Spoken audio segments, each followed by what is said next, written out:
অনেক বড় আন্তর্জাতিক ষড়যন্ত্র, বাংলাদেশের পক্ষে অত্যন্ত খারাপ একটা বিষয়। ডক্টর ইউনূস তিনি যে একটু একটু করে আস্তে আস্তে দেশটাকে বেঁচে দিচ্ছে। এদিকে দেশ বিক্রি করায় ডক্টর ইউনূসের উপর সবাই কেঁপেছে। দেশে আবারও সরকার পতনের আন্দোলন শুরু হয়েছে। অন্যদিকে সেনা প্রধান আছে শেখ হাসিনার সাথে, সুযোগ পেয়ে হাসিনা দেশে ঢুকছে। বাংলাদেশের মধ্যে যদি বড় গাদ্দার ও কোন মির্জাফরের নাম বলতে হয়, সবার আগে সকলে একটি বাক্য উচ্চারণ করবে, সার্জিস আলম। যেখানে তাজউদ্দিন ছিল স্থানীয় সরকার মন্ত্রী, যেখানে বঙ্গবন্ধু ছিল, যেখানে সালাম তালুকদার ছিল, সেখানে একটা বাচ্চা ছেলের কি করে স্থানীয় সরকার মন্ত্রী হয়? তো ইউনূস সাহেব তো এটা নিয়োগ করছে। এখন তো মাত্র 9 মাস গেছে, আর আরো কিছু জান, তারপর দেখেন কোন ফেলিউরটা কি আছে। ডক্টর মোহাম্মদ ইউনূস তিনি শান্তিতে নোবেল পেয়েছেন, তাই না? কিন্তু বাংলাদেশের জন্য কল্যাণকর কোনটা?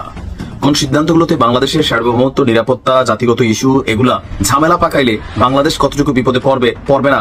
বাংলাদেশকে মারা শুরু করলে এটা কি ডক্টর ইউনূসের দোষ? না না, অবশ্যই ওনার দোষ, এটা ওনার দোষ। আমি বলি, উনি তো বিড়াল ফটোগ্রাফে মারা উচিত ছিল। ওনার ক্ষমতা দেওয়া হয় না। উনি প্রথমে এসে বলে আমার অ্যাপয়েন্টেড করছে ছাত্ররা, উনি তো প্রথমে নিজের সর্বনাশ দেখিয়ে দিচ্ছে। এটা কেমন আছেন বাংলাদেশ? আমি প্রত্যাশা করি আপনারা কমেন্ট বক্সে জানিয়ে যাবেন যে শেখ হাসিনা বিহীন বাংলাদেশ আপনারা কতটুকু ঠিক ভালো রয়েছে এই মুহূর্তে। শতকরা 70 থেকে 75% মানুষের মতামত তারা ভালো নাই এবং তারা নিজের পায়ে নিজেরা কুড়াল মেরেছে। আমি বলবো যে এই সরকারটা বাংলাদেশের সবচেয়ে বড় দুর্বল সরকার, এবং এই সরকারটা হচ্ছে এমন একটি সরকার যেমন খুশি তেমন করো সরকার। গাইজ এখানে দেখতে পাচ্ছি যে বিএসএফ কিন্তু বিজিবির পায়ে ধরতেছে এবং বিএসএফ বাংলাদেশে ঢুকে গিয়েছিল এবং বাংলাদেশের মানুষকে ধরতে চেয়েছিল। আপনারা দেখেছেন সেই ভিডিওটি। গতকাল রাত্রির থেকে সেই সেনাবাহিনী আইন শুরু হয়ে গেছে, বিএসএফ এর জায়গা নিচ্ছে সেনাবাহিনী। দর্শক, এবার ঝড়ের বেগে এগিয়ে আসছে আওয়ামী লীগ। কোনো বাধা মানবে না, যেহেতু আওয়ামী লীগের পক্ষে নয় কথা বলেছে জেনারেল ওয়াকারুজ্জামান। হ্যাঁ, সেনাপ্রধান জেনারেল ওয়াকারুজ্জামানের একটি ইশারাতে আওয়ামী লীগ বিশাল সুযোগ পেয়ে যায় এবং তারা সরাসরি রাজপথে নেমে তাণ্ডব করতেছে।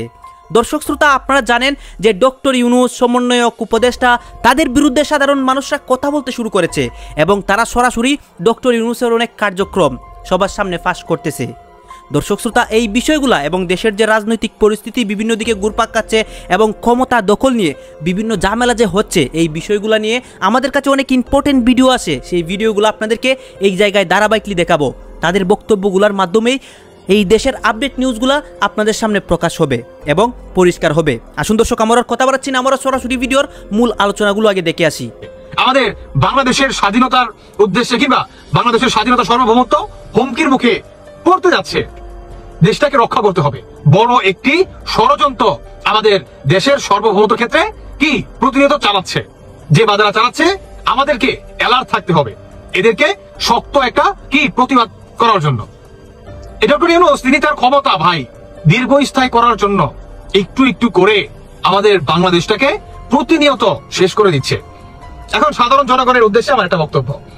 বাংলাদেশের পররাষ্ট্র মন্ত্রণালয় থেকে আপনার গতকালকে নিশ্চয়তা করে যে আমেরিকা আর জাতিসংঘের দাবি অনুযায়ী বাংলাদেশ মিয়ানমারের যে করিডোর আছে এটাকে দিয়ে দিবে। এখন এইটাকে কেন্দ্র করে বাংলাদেশের কয়জন মানুষ সহমত বলেন তো? কোন জনগণ? আওয়ামী জনগণ, বিএনপি জনগণ, জামায়াতি জনগণ, কি এনসিপি তো নাই বলতে চলে, হাতে গোনা কিছু সংখ্যক আপনার সমন্বয়ক আর হচ্ছে উপদেষ্টা ছাড়া। তাহলে আসলে কোন জনগণের নির্দেশে কিংবা কোন জনগণের মাধ্যমে এইটা করা হচ্ছে? কারণ অন্তর্বর্তীকালে সরকার তো কোনো ম্যান্ডেটের মাধ্যমে আসে নাই, তাই না? তাকে বসানো হয়েছে। তাকে কেন বসানো হয়েছে? সংস্কারের জন্য। এখন তিনি আপনার ক্ষমতার লোভে বা ক্ষমতাকে দীর্ঘস্থায়ী করার জন্য প্রতিনিয়ত যদি বাংলাদেশকে আপনার বেইচাও দেওয়ার লাগে, তিনি সেইটা দেওয়ার জন্য মনে করেন প্রস্তুত। তাহলে বলবো না যে শেখ হাসিনার প্রতিটি কথা বর্তমান ফলে যাচ্ছে আমেরিকার আর হচ্ছে আপনার জাতিসংঘ থেকে যে একটা আমাদের বাংলাদেশে বা বাংলাদেশকে দখল করার জন্য, কবজা করার জন্য প্রতিনিয়ত এই ধরনের পায়তারা চালাচ্ছে।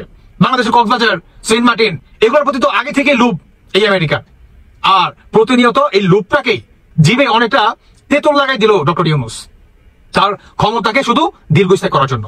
এখন কথা হচ্ছে বাংলাদেশের কোন জনগণ এটার সাথে সহমত বলেন তো? উল্টো দিকে আমাদের বাংলাদেশের পররাষ্ট্র মন্ত্রণালয় থেকে তারা একের পর এক এই ধরনের করিডোর, কক্সবাজার, সেন্ট মার্টিন আপনার দিয়ে দিবে, আর উল্টো দিকে বাংলাদেশের জনগণ এখন পর্যন্ত চুপ থাকবে। আমার কথা হচ্ছে বাংলাদেশটাকে আমরা লিখে দিছি নাকি ডক্টর ইউনূসকে, নাকি লিজে দিছি যে তার মন যেভাবে চাবে দেশটাকে সেভাবেই ওকে দিয়ে দিবে, অমুকরে দিয়ে দিবে, তুমুকরে দিয়ে দিবে? এই দেশটা কি এমনি হয়েছে বলেন তো ভাই? এই যে আপনার মিয়ানমারের যে রোহিঙ্গারা এখন আমাদের বাংলাদেশের পররাষ্ট্র মন্ত্রণালয় থেকে গত 2 মাস আগে একটা নিউজ করে বলছে যে আপনার রাখাইনে যে আর্মিরা তারা প্রতিনিয়ত গলার কাঁটা হয়ে দাঁড়িয়েছে আমাদের, আমরা রোহিঙ্গাদেরকে তাদের নিজ দেশে ফেরাতে পারতেছি না। আর উল্টো দিকে এখন মনে করেন এই আমেরিকা আর জাতিসংঘ থেকে যে বাংলাদেশের করিডোর চাইলো আর অমনি দিয়ে দিল। যেখানে তাজউদ্দিন ছিল স্থানীয় সরকার মন্ত্রী, যেখানে বঙ্গবন্ধু ছিল, যেখানে সালাম তালুকদার ছিল, সেখানে একটা বাচ্চা ছেলের কি করে স্থানীয় সরকার মন্ত্রী হয়? এটা তো ইউনূস সাহেব তো এটা নিয়োগ করছে। ডুয়েল পাসপোর্ট আলা লোক কি করে হয়? তা এখন তো মাত্র 9 মাস গেছে, আর আরো কিছু জান, তারপর দেখেন ওনার ফেলিউরটা কি আছে। উনি উনার একটা পদের জন্য সিনেটের 100 কত জনের সাইন আনছে, কিন্তু ন্যাশনাল ইস্যুতে জাতীয় স্বার্থে একটা লোকের সমর্থন নিয়ে উনি ইন্ডিয়া আমাদের সাথে এরকম আচরণ করতেছে, ওইটার সপক্ষে নিয়ে কিছু আনতেছে, কোন স্টেটমেন্ট দিতে পারছে? প্রথমত যে আমাদের যে ফরেন অ্যাডভাইজার, উনি আমাদের বন্ধু মানুষ, ঘনিষ্ঠ লোক, ভালো মানুষ। তো ওনার এই ব্যাপারে উনি যে গায়ে মানে না আপনি মরল, এখন আপনি নিজে একটা মধ্যস্থতা করেন আমাদের পার্টিগুলোর সাথে, একটু এই যে আপনাদের ডিফারেন্স আছে এটা একটু সমাধান করেন। হাসিনার আমলে উনি আমাকে একদিন বলতেছেন, ভাই আপনার ভাবি বলতেছে আপনার কি মরার ভয় নাই? আমি দুঃখিত, উনি যে এটা বলতেছেন এর মধ্যস্থতা করবে, আগে দেশে মধ্যস্থতা করেন না, আগে একটা ইলেকশন করবেন কবে, এই বিরোধীদের সাথে একমত হন না, এটা এই মধ্যস্থতা আপনি করতে পারছেন, তাহলে বাইরে যে আপনি মধ্যস্থতা করতেছেন মানুষ হাসবে এটা শুনলে। এটা গেল নাম্বার 1। নাম্বার 2 হলো আমাদের কিছু লোকজনের সুদূর প্রসারী দেখতে পাচ্ছে না, একটা লোকের উপরে নির্ভরশীলতা। একটা লোক যত গুণী হোক না, নবী পয়গম্বররা পর্যন্ত ভুল করতেছে, তাহলে একটা লোকের উপরে অতিরিক্ত নির্ভরশীলতা, অতিরিক্ত আত্মবিশ্বাস আমাদেরকে ধ্বংস করে দেবে। আমি রেকর্ডে রাখেন, আমি এই কথাগুলো আমি বলতেছি দায়িত্ব নিয়ে। সুতরাং একটা লোক পারফেক্ট হতে পারে না। আজকে যারা এত কিছু কন্ট্রিবিউশন মরছে, যে মেয়েটা দোষিত হয়েছে, আমি ব্যারিস্টার সাহেবের বিনয়ের সাথে বলবো, সেটার বিচার যে করতে পারে না বা ওই মেয়েটাকে নিরাপত্তা দিতে পারে না, এই ফেলিউর কার? এই ফেলিউর তো ডক্টর ইউনূস সাহেবের। তাহলে এটার বিচার উনি করতে পারলেন না কেন? আমরা কিছু সময় দেখেন সুদূর প্রসারী আওয়ামী লীগকে আমরা আউট করে দিছি, এখন বিএনপি চুরি ডাকাতি করতেছে, চাঁদাবাজি করতেছে, কিন্তু এটা আমরা প্রচার করতেছি, কিন্তু এদেরকে আইনের আওতা আনছে না। আইনের আওতা আনার দায়িত্ব তো ইউনূস সাহেবের, কেন উনি করছেন না? তাহলে আপনারা যে অতিরিক্ত অত বিশ্বাস না, ওনার তো একটা লিমিটেশন আছে, ওনার লিমিটেশন আছে। তো উনি সব একটা লোকের, তার সাথে আটটা জিনিস বলছি যে অনেকে এটা চিন্তা করছেন সরকারের সাথে কেউ তো চুক্তি করবে না, মানে এটা অনির্দিষ্ট কালের জন্য তো তারা রাখা যাবে না, কারণ গণতান্ত্রিক রাষ্ট্র, গণতান্ত্রিক সিস্টেমের মধ্যে আমাদের আসতে হবে। আমরা কিন্তু ভুল করতেছি। আর কিছু লোক অ্যাডভাইজার থাকার জন্য একটা ক্যাম্পেইন শুরু করে দিছে যে উনা না হলে চলবে না। এটা হাসিনাও করছিল, এটা আইয়ুব খানও করছিল, কিন্তু বাস্তবে আমরা কি দেখছি? এখানে এমনও লোক আছে যে ইউনূস সাহেব হয়তো আমরা জানি না, ইউনূস সাহেব পড়াইতে পারে, ইউনূস সাহেব আরো ডাবল গুণের লোকও থাকতে পারে। ওনার যদি উনি আমার ঘনিষ্ঠ লোক, উনি শুনতে হয়তো কষ্ট পাবে, ওনার শুধু নোবেল পাওয়া ছাড়া জাতির ক্রাইসিসে উনি শুনে একটা বক্তব্য দিছে। ইভেন কি এই গভর্নমেন্টের যে বেনিফিশিয়ারি, উনি এই গভর্নমেন্টের আন্দোলনের সময় উনি কোন স্টেটমেন্ট দিচ্ছে তাদের পক্ষে? আমাদের ফালানি যখন ঝুলে গেছে তখন কি কোনো স্টেটমেন্ট উনি ছাড়া আপনি মনে করেন অন্য কেউ এটা ভুল ধারণা, এটা ভুল ধারণা, এটা জাতির ভুল ধারণা। আমি বলতেছি, এটা প্রমাণ হবে, আমি দাঁত উনি বলছি, উনি আমার ঘনিষ্ঠ, শুনলে উনি কষ্ট পাবে, কিন্তু উনারও হচ্ছে কি, ওনারও একটা সীমাবদ্ধতা, উনি চলে আসা, উনি এখান থেকে একটা নির্দিষ্ট টাইমের মধ্যে ভোট দিয়ে ইজ্জত নিয়ে চলে আসা কথা। ওনার নোবেল পাওয়া ছাড়া আর কোন বলেছেন আগামী, উনি তো সেই শুরু থেকে ওটা উনি বলছেন, আমি সে কথাই বলছি। আমাদের অনেকের যে অতিরিক্ত বিশ্বাস আমাদের শেষ করে দিবে। উনি আপনি দেখেন, আপনি এখন পর্যন্ত আমাদের, এবং উইথ ডিউ রেসপেক্ট আমরা সরকারের দৃষ্টি আকর্ষণ করব একজন বাংলাদেশী হিসাবে। আমার কাছে মনে হচ্ছে যে এই সিদ্ধান্তটা আসলে বাংলাদেশের রাজনৈতিক দলগুলোর সাথে, জনগণের সাথে আলোচনা করে নেওয়া দরকার ছিল। ডক্টর মোহাম্মদ ইউনূস তিনি শান্তিতে নোবেল পেয়েছেন, তাই না? তো ওনার কাছে অনেক ধরনের শান্তি প্রস্তাব আসবে, কিন্তু বাংলাদেশের জন্য কল্যাণকর কোনটা, কোন সিদ্ধান্তগুলোতে বাংলাদেশের সার্বভৌমত্ব, নিরাপত্তা, জাতিগত ইস্যু এগুলা বা বহির্দেশের সাথে ঝামেলা পাকাইলে বাংলাদেশ কতটুকু বিপদে পড়বে না, বাংলাদেশকে মারা শুরু করলে ডক্টর ইউনূস সাহেব তখন উনিকে আলাদা কোনো ফোর্স ক্রিয়েট করবেন, বা কতটুকু আমাদের সেনাবাহিনীকে বা সার্বভৌমত্ব, নিরাপত্তাকে গত 9 মাসে তিনি সক্ষম করেছেন আমরা জানি না। তবে এতটুকু আমরা দেখেছি, উপদেষ্টারা শত শত কোটি টাকার মালিক হয়েছে, পত্রিকায় নিউজ আসতেছে এপিএসরা কোটি টাকা কামাইছে, সার্জিস হাসনাত প্রত্যেকে পয়সাওয়ালা হয়েছে, সমাজের নামটাম কামাইছে। ডক্টর ইউনূস সাহেব নিজেও ভালো একটা অবস্থানে গেছেন, ওনার মামলা ঝরে গেছে পানির মতন, 666 কোটি টাকা সম্ভবত তিনি ক্ষমা পেয়ে গেছেন। গ্রামীণ ব্যাংক আগামী 2-4-5 বছরের জন্য সরকারের হস্তক্ষেপ থেকে বাহিরে চলে গেছে। বাট বাংলাদেশ নামক এই ভূখণ্ডে গত 9 মাসে আসলে কি এমন উল্লেখযোগ্য সংস্কার কি হয়ে গেছে আমি জানি না। তবে এখন ওনারা যে সিদ্ধান্তটা নিছেন এটা আমার মতে এটা একটা রং সিদ্ধান্ত হবে। শুধু আমার না, নিরাপত্তা বিশ্লেষকরা বলছেন এটা রং সিদ্ধান্ত হবে। মানবিক কাজ বাংলাদেশ বহুত দেখাইছে, দেখাইয়া এই যে রোহিঙ্গাদেরকে প্রত্যাবাসন ইস্যুতে আমরা দেখলাম যে একটা বিরাট সিদ্ধান্ত, কিন্তু দেখলাম যে প্রেস সচিব শফিকুল ইসলাম মাঝে মাঝে প্রচুর তেল মারেন এবং মিথ্যা কথা বলেন, এরকমই মনে হয়। উনি এমন এমন কথা বলেন যে ইউনুস স্যাররা তিনি যতটুকু হাইলাইট করা দরকার থেকে বেশি বুঝাইতে চান, চাইয়া পরে আবার সত্য মিথ্যা সামনে আসে, তো মানুষ কি হয়, বিভ্রান্ত হয়। রোহিঙ্গাদেরকে ফেরত পাঠানোর কথা আমরা যে খুশিটা হয়েছিলাম, উল্টা নাকি নতুন রোহিঙ্গা দেশে প্রবেশ করতেছে। এর মাঝখানে গণমাধ্যমে গতকালকে থেকে যে নিউজটা খুবই ফোকাসেবল সেটা হচ্ছে মিয়ানমারের রাখাইন রাজ্যে দুর্ভিক্ষের আশঙ্কা করছে জাতিসংঘ। ভালো কথা, এজন্য গৃহযুদ্ধে পর্যদস্ত রাখাইন রাজ্যে মানবিক সহায়তা পৌঁছে দিতে বাংলাদেশের কাছে জাতিসংঘ করিডোর দেওয়ার অনুরোধ করেছে। জাতিসংঘের তত্ত্বাবধানে শর্ত সাপেক্ষে মিয়ানমারের বেসামরিক লোকজনের জন্য করিডোর দেওয়ার নীতিগত সিদ্ধান্ত নিয়েছে বাংলাদেশ, মানে ইউনুস সরকার, এটা বাংলাদেশ বলা উচিত না। রোববার বিকালে আমরা যখন এই তথ্য পেলাম তখন আসেন এটার সমস্যা, পজিটিভিটি, নেগেটিভিটি কি এগুলো একটু বোঝার দরকার আছে। জাতিসংঘ ডক্টর ইউনুস সাহেবের কাছে একটা আবদার করছে, তিনি তার জায়গা থেকে নোবেল টোবেল পাওয়া ক্যারেক্টার, তো তিনি ভাবলেন যে আমরা দিয়েই দেই। কিন্তু দিয়া দিলে সমস্যা কি, মানে এটা নিয়ে কিন্তু জামাত তাদের প্রতিবাদ জানিয়েছে, বিএনপি তাদের অবস্থান জানিয়েছে। মিয়ানমারের রাখাইন রাজ্যে মানবিক করিডোর দেওয়া নিয়ে উপদেষ্টার বক্তব্য, পররাষ্ট্র উপদেষ্টা, এতটুকু আপনাদের বলতে পারি নীতিগতভাবে আমরা এতে সম্মত, কারণ এটা মানবিক সহায়তার পথ হবে। এরকম মানবিক সহায়তা আমরা রোহিঙ্গারা দেখাইয়া আজকের দিনে কিন্তু বাস খাওয়া অবস্থায় আছি। খালি এক একজন আওয়ামী লীগ সরকারে আওয়ামী লীগ মানবিক হতে চাইছে, ইউনুস সাহেব মানবিক হতে চাইতেছে, দিন শেষে দেশের কিন্তু 12টা বাজে গেছে। এগুলো সমাধান আর এসে কেউ করতে পারতেছে না, খালি আলোচনার কথা, স্ট্যাটাসের মধ্যে সীমাবদ্ধ। ইউনুস সরকারের মেয়াদ আছে আর গুইনা ভাই 8-10 মাস। এই রোহিঙ্গা সর্বে আপনার মনে হচ্ছে তৌহিদ সাহেব তো বলছেন আগামী 2 বছরে একজন রোহিঙ্গা যাবে না, কিন্তু মাঝখানে আমরা খুব তাল তুল দিয়া একদম তালি টালি দিয়ে আমরা গাছে তুলে ফেললাম। করিডোর বাংলাদেশের জন্য কতটুকু নিরাপদ হবে? সম্প্রতি জাতিসংঘ বাংলাদেশকে জানিয়েছে যে রাখাইনদের সহযোগিতা করা দরকার, রোহিঙ্গা না, সেখানে যারা আছে। আচ্ছা, এখন আমরা দেখি যে এটার পজিটিভ নেগেটিভ কি হয়। বাংলাদেশের মধ্যে যদি বড় গাদ্দার ও কোনো মির্জাফরের নাম বলতে হয়, সবার আগে সকলে একটি বাক্য উচ্চারণ করবে, সার্জিস আলম।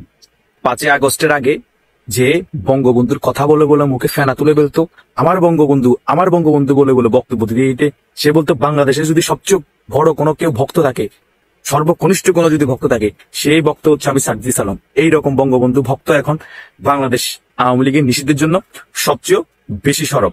গতকাল তার ফেসবুক পোস্টে সে একটি স্ট্যাটাস দেয়, পোস্ট করে যে ডক্টর ইউনূস গতকাল তার বক্তব্যে রেড লাইন ক্রস করেছে। কি ক্রস করেছে? ডক্টর ইউনূস বলেছে আওয়ামী লীগ নির্বাচনে আসবে কি আসবে না এটা তারা সিদ্ধান্ত নেবে, এবং আওয়ামী লীগ নিষিদ্ধের ব্যাপারে সিদ্ধান্ত নেবে জনগণ। আবার সার্জিস আলম বলতেছে আওয়ামী লীগকে নিষিদ্ধ করতেই হবে, তারা কোনোভাবেই রাজনীতিতে ফিরে আসতে পারবেন না। আর আওয়ামী লীগকে নিষিদ্ধ করার জন্য যদি আরো সামনে কোনো স্টেপ নেওয়া হয় তাহলে কি করতে হবে? গণভোটের ব্যবস্থা করতে হবে। এখন আমার কথা হচ্ছে আওয়ামী লীগ যদি নির্বাচনে আসে, এটাও তো একটা গণভোটের মতো হয়ে যাবে। আওয়ামী লীগকে বাংলাদেশের জনগণ চায় না, তাহলে জনগণ ভোট দিবে না, তো আওয়ামী লীগ তো অটোই নিষিদ্ধ হয়ে যাবে। তো সেখানে গণভোটের কি আয়োজন করার প্রয়োজন আছে কি? আমার তো বলে মনে হয় না। যে বাংলাদেশের 50% লোক আওয়ামী লীগের সমর্থন করে, সে বাংলাদেশে কিসের গণভোট? সে বাংলাদেশে নির্বাচন দিলেই ক্লিয়ার হয়ে যাবে তোমাদের জামানত বাতিল হয়ে যায়, না বাংলাদেশ আওয়ামী লীগ 100-র উপরে আসন পায়। তোমার মতো জাতীয় মির্জাফররা, জাতীয় বাটপাররা এই ধরনের কথা যখন বলো তখন হাসি আসে। আবার সে স্ট্যাটাসে বলতেছে ডক্টর ইউনূসকে আমেরিকা বা ইউরোপের কোন দোসররা এনে বসিয়ে দেয়নি, ছাত্র জনতায় তাকে বসিয়েছে। ওরে বাটপার, ওরে সিটার। আমেরিকা ডিপ স্টেট যদি তোমাদেরকে সহযোগিতা না করতো, এসব ছাত্র ফাত্ররে তোমাদের কথিত এসব লুঙ্গির তলে থাকা জামাত শিবিরকে আওয়ামী লীগ অনেক আগেই খেলা খেলে রাস্তার সাথে মিশিয়ে দিত। আর যদি তোমাদের পাশে আর্মি না থাকতো। এখন নিজেদেরকে অনেক বড় মনে করতেছো, বিএনপিও তোমাদেরকে কম সাপোর্ট করে নাই। কথা কি বলছি বুঝতে পারছো? জাতীয় মির্জাফর আছো, জাতীয় মির্জাফরই থাকবা, এই ট্যাগ থেকে কখনো সরতে পারবা না। তোমার মনে এটাই ভয় যে ক্ষমতা যদি কখনো 19 থেকে 20 হয়ে যায়, তোমাদের বংশ নির্বংশ হয়ে যাবে, সে কারণে আওয়ামী লীগের পিছে লেগেই আছো। ডক্টর ইউনূস বহির্বিশ্বের প্রেসক্রিপশনে চলে না। ডক্টর ইউনূসকে এখন তুমি ক্লিন করার জন্য এসব কথা বলতেছো, যাতে আমরা ডক্টর ইউনূসের পক্ষ হয়ে বিভিন্ন ভিডিও করে কথা বলি। এগুলো সবগুলো স্ক্রিপ্টেড। ডক্টর ইউনূসও চাই আওয়ামী লীগ রাজনীতি ফিরে না আসুক, নিষিদ্ধ হোক, কিন্তু কিছু রাজনৈতিক মারপ্যাচের কারণে করা অসম্ভব। ডক্টর ইউনূস পারবে না। তোমরা এগুলা করে করে শুধু দীর্ঘায়িত করবা, সময় যত যাবে তোমাদের এইসব কথাবার্তা বাড়তে থাকবে। ডক্টর ইউনূসও আর আওয়ামী লীগকে ব্যান করবে না, এভাবেই করে সময়গুলো পার করে দিতে চাইবে যতদিন পর্যন্ত ডক্টর ইউনূস মারা যাবে না। বিএনপি যদি আন্দোলন করে নির্বাচন হাসিল করতে পারে তো করবে, না হলে আওয়ামী লীগ যখন মাথাচাড়া দিয়ে উঠবে তখন তোমরা কি করবা? আওয়ামী লীগের নিষিদ্ধের কথা বলবা আর বলবা সকল দল ঐক্যবদ্ধভাবে আওয়ামী লীগকে দমন করতে হবে, তা না হলে সকলের জন্য ভয়। তখন আবার সকলে একত্রিত হয়ে যাবা। ভয় দেখিয়ে ব্ল্যাকমেল করে আওয়ামী লীগকে কোণঠাসা করে রাখার পাইতারা চলতেছে। আর তোমার মতো মির্জাফররা এখন শুধু 2 হাত ভরে টাকা কামাচ্ছে। তোরা হচ্ছে জাতীয় বাটপার, জাতীয় মির্জাফর, জাতীয় কুলাঙ্গার। এ সার্জিস আলম কত বড় লেভেলের বাটপার হলে বঙ্গবন্ধুকে নিয়ে লাইভে এসে 10 মিনিট বক্তব্য দিয়ে কান্নাকাটি করে আজকে সেই বঙ্গবন্ধুর বিপক্ষে কথা বলে, সে আওয়ামী লীগের বিপক্ষে কথা বলে, সে এখন গাইজ আপনারা তো দেখলেন এখানে কি কথা হচ্ছে। অনেকেই অনেক কথা বলতেছে তাদের বক্তব্যগুলোর মাধ্যমে আমাদের দেশের আপডেট নিউজগুলো সবার সামনে প্রকাশ হয়। দর্শক শ্রোতা এখানে অনেকে আলোচনা করে, অনেকে সমালোচনা করে এবং তাদের কথার মাধ্যমেও কিন্তু আমরা অনেক কিছু বুঝতে পেরেছি। দর্শক শ্রোতা এতক্ষণ আপনাদেরকে আমরা যা কিছু দেখিয়েছি সব কিছু কিন্তু আমরা সোশ্যাল মিডিয়া থেকে সংগ্রহ করেছি। এইখানে আমাদের নিজস্ব কোনো মন্তব্য নেই বা নিজস্ব কোনো সিদ্ধান্ত নেই। এইসব বিষয় নিয়ে আপনাদের কি মনে হতো এবং আপনাদের মন্তব্য কি, এটা আপনারা অবশ্যই কমেন্ট বক্সে লিখে যাবেন। এবং আপনাদের কাছে আমাদের একটা রিকোয়েস্ট থাকবে, আপনারা যদি আমাদের চ্যানেলে নতুন দর্শক হয়ে থাকেন চ্যানেলটি সাবস্ক্রাইব করবেন এবং পাশে থাকা বেল বাটনটি বাজাবেন যাতে করে নেক্সট ভিডিওটা সবার আগে আপনাদের কাছে পৌঁছে যায়। ধন্যবাদ।